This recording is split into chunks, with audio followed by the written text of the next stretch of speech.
So, as a personal trainer, most people that come to me are looking to, of course, to lose weight, lose fat, gain muscle. That's the primary thing when it comes to um, going to a personal trainer. That's what your goal ultimately would be.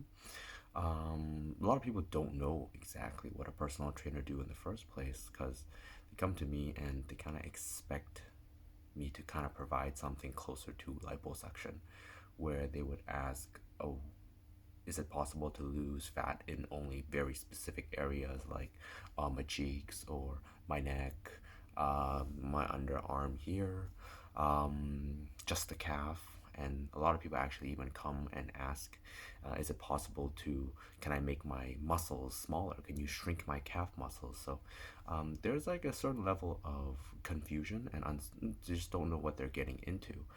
So here I'm going to essentially let you know a more realistic essence of what a personal trainer actually does.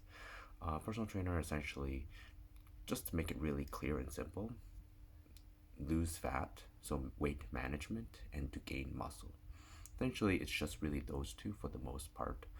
And then when it comes to losing fat, it's not pick and choose.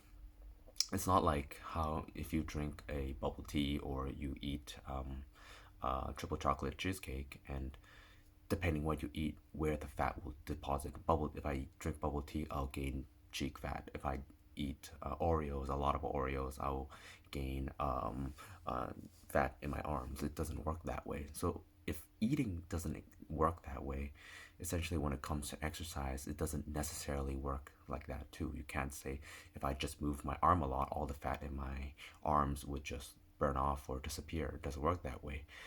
We must take it as a whole, a more holistic view, where if you do want to lose fat, for example, and you're eating lower calories than you are burning, essentially you will lose weight. But where? Ultimately, that's up to each individual body. Everybody has a little bit different what comes first and what leaves first type of thing. And ultimately, through time and perseverance of just kind of keep going with this, you will lose more and more of everywhere. Eventually, it will come down to essentially like if you've noticed some people with really low body fat, like 5%, 6%, like so professional bodybuilders, or just maybe even 9 or 10% body fat, they are relatively toned down completely in the entire aspect of their body.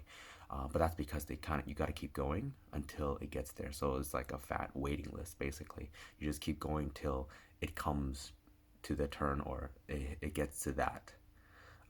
The waiting list gets to, oh, arm fat. Next is maybe belly fat, thigh fat, cheek, face fat. Yeah, there's so everybody has their own unique waiting list when it comes to losing fat. So the main thing is to just keep going, staying consistent, and understand that fat can go away from almost anywhere. First, and we won't know essentially unless you keep going. If it'll get to the place maybe you really want it gone, but just keep going and observe from a more holistic standpoint where anywhere could lose fat essentially, and keep going. Eventually you'll get to where you want it to go.